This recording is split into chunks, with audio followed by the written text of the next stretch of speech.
Welcome to my YouTube channel guys. हाम्रो YouTube च्यानलमा हजुरलाई धेरै धेरै धेरै धेरै स्वागत छ मनभित्रबाट। अनि त्यो भिडियो हेर्ने बित्तिकै घाँच 1 लाइक हानिहाल्ने फेरि 2 लाइक नहान्ने एकै हान्ने फेरि होइन सब्सक्राइब गरिदिने अरू यस्तै हो राम्रोसँग यस्तै हो।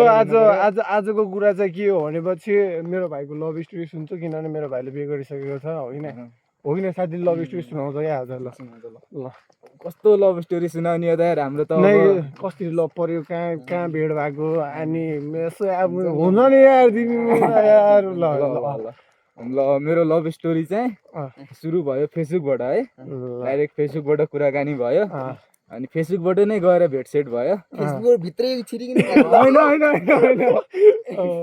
गाउँदेखि तल आयो बोटेचोरदेखि चिन्छु गयो, होटलमा बस्यो, एक रात बस्यो, अनि भोलि भएन आइयो। पहिलो भेटमा एक रात बसेको हो कि नै दोस्रो भेटमा? दोस्रो भेटमा। पहिलोको भेट भन्न त भाइ यार, के कुरा? पहिलोको भेट त अब पार्कमा हुन्छ अब होइन, टक्क त्यो के अरे त्यो पार्क यार, सिन्जुमा पार्क छ त एउटा, सिन्जुमा पार्क छ, लभ पार्क छ त, लभ पार्क छ। हामी नथाहा भने मान्छेले के हो त्यो लभ पार्कै होला के हो। ल त्यहाँ नामै लभ पार्क रहेछ, तर त्यो जो पनि जान्छ त्यहाँ लभ परिजानु रहेछ कि फेरि। तिमीहरूमा जानुपर्छ होला। आफूले बिहा गरिने हेरेर साकै उठ्ला आज। सिङ्गल मान्छेलाई केही उयो छैन अरे। अनि बरु मलाई हो त्यो लभ पार्क भन्ने कहाँ छ लोकेसन दिनु पर्यो सुर्खेतको बासिन्दाहरूले, किनकि म त्यो लभ पार्क भन्ने ठाउँमा आएपछि लभ पर्छ फिक्सै हो नि। अरे फिक्सै, त्यहाँको देउता खतरा छ अरे के, हो र, सुन्दर छ अरे। अनि पुरा पार्क हेर्नु। अनि केटा मान्छे कस्तो हुन्छ फेरि, चतुरे कस्तो हुन्छ, चालु प्लेयर बोय कस्तो हुन्छ नि, यो त हेर्दा हुन्छ है। बिहे गरिन पनि अझ मलाई लैजाऊ गरे लभ पार्कमा। एकदम लोयल हुन्छ होइन, यस्ता मान्छे चाहिँ एकदम लोयल हुन्छन्। अनि कुरा के भयो त लभ पार्कमा भाइ? अब यता कुरा छोडिदिउँ। ल तिम्रो के भयो कुरा? लभ पार्कमा भेटसेट भयो होइन, भेटसेट गर्यो। अब सुरुमा हेर्दाखेरि चाहिँ जस्तो मोबाइलमा देखाएको थियो त्यस्तो थिएन भने, म त एक्काइसी हप्लेस खाइ कि को केटी हो भन्छु हेरेँ यार राम्रोसँग।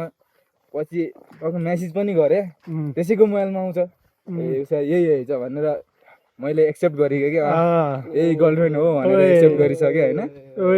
त्यसपछि बोटचोर बोलाए बिहे गर्ने बेला है। अरूको कुरा त अब त्यस्तै फनमा गइराख्ने, अब आफू इन्डियन लाउ र इन्डियन त्यही हिँडिराख्ने होइन।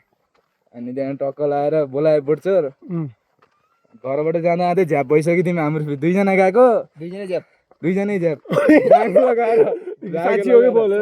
साँच्ची हो कि भगाउनु जाने बेला भनेपछि मसँग मेरो भान्जा थियो कि एउटा। त्यो भान्जा झ्याप, भान्जा र म झ्याप भयौँ भन न भाइ। तिमी कुरा गर्न आन्न दुईजना भन्यो, तिम्रो बुढी को हो कि भन्ने भने नि हाम्रो त्यस्तो होइन, दुईजना भन्दा थियौँ होइन। अब साँझ टक्क फेरि के भयो भने चाहिँ केटीले बोलाइदियो कि भेट्न अर्को गर्लफ्रेन्डले। फेरि म त्यति बेला लोयल थिएन नि त, अर्को गर्लफ्रेन्डलाई भेट्न गयो फेरि बोटेचोर राति होइन। भोलि बिहान आइयो, सिधै ब्लकमा ठस्काइयो फेरि त्यो गर्लफ्रेन्डलाई। सिधै गएर फेरि अनि बेसे गर्यो, अनि ल्याइयो बस। अनि त्यहाँबाट जिन्दगीमा यस्तरी हत्कडी लागेको भने, अनि तपाईँले के हत्कडी लागेछ अहिलेसम्म फुक्किएको छैन। अब कहिले फुक्किने त्यो पनि थाहा छैन है भाइ। तिमी पनि त्यसो भए पहिला जमानामा त एउटा केटी एक्लै खेलाउने खालको रहेनछौ। नै त्यस्तो लोयल बस्नुहुन्न कि कहिले पनि। पहिला धोका खाइसकेको मान्छे त्यही भएर अर्कोचोटि पनि धोका नखाऊँ। अहिले त यिनीहरूको कुरा सुनेर त म त खचक्क केटीहरू वरिपरि राखौँ जस्तो लाग्थ्यो यार। हो, कहिले पनि एउटा केटीमाथि कहिले पनि ट्रस्ट गर्नुहुन्न, जतिखेर पनि धोका दिनु सक्छ। त्यही त हो यार, गरिसकेपछि पनि धोका दिनु सक्छ, त्यस्तो होइन। अब यिनीहरूको कुरा सुनेर कतिको मोटिभेट हो कि मोटिभेट हुनुभयो हजुरहरूलाई, हजुरै थाहा होला होइन। केटीमाथि भर मान्नुहुन्न भन्ने कुरा पनि छैन, तर मान्नुपर्छ। तर मैले मान्दा मैले खुलित्तै भयो भनेपछि म पनि एमआर 100%मा 100 दिन चाहन्छु फेरि है। हजुरलाई कस्तो लाग्छ? मलाई सेम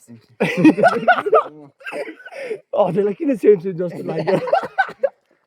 अनि मेरो दाइ पऱ्यो होइन, चिन्नु नजाने ढुङ्गाले हान्नु, खै कहाँबाट भेट भयो होइन, यहाँ आएर भेट भयो भन्दै बेतेनीको। मैले फेरि कहिले देखेन फेरि होइन, तर यहाँ आएर भेट भयो। तर केही छैन, मान्छे राम्रो छ, मान्छे राम्रो एकदम चट्टा परेको। आफ्नो बुढीको लागि कम लोयल छ यो मान्छे। बुढीको लागि लोयल भयो भने केटो चाहिँ हिरो नै हिरै हो। तर चान्स नपाएको न त बिहान बिहानै उठेर खु खु गर्छ क्या यो विराज भट्ट जस्तो चान्स नपाएर न त हिरै भन्ने खालको हो कि नै भन्नु त अनि सब हिरै छन् कि हाम्रो टिममा सब हिरै छन् यहाँ। सबै हिरो नै हो तर म चाहिँ गुन्डा भन्ने हो किनभने यसको कुरा सुनेर चाहिँ म गुन्डै भन्ने हो त्यसै गरी हाम्रो भ्लग चाहिँ बन्द भइसक्यो ल अब लाइक एन्ड सब्सक्राइब अनि हाम्रो भाइ, च्यानलमा भन नि तिमी म के भन्ने यार लाइक एन्ड सब्सक्राइब भन्नु पर्यो त होइन जब अनि- टिन्डाको रिक्वेस्ट छ नि त त्यो हामी तिनजनालाई अलि धेरै उच्च तहमा पुर्याउनु छ भने लाइक लाइक पनि अब फेसबुक भर्खर खोलेको छु होइन टक्क फलो फलो सोलो गरिदिनु होला लाइक सेयर दबागे गरिदिनु होला हस्त नमस्ते अझै उहाँको लभ स्टोरी आउने वाला छ अब जस्तै हजुरले माया गरिदियो भने पार्ट 2 मा आउँछ उहाँको माया चाहिँ माया गरिदिनु होला बाई बाई ल हाम्रो ब्लग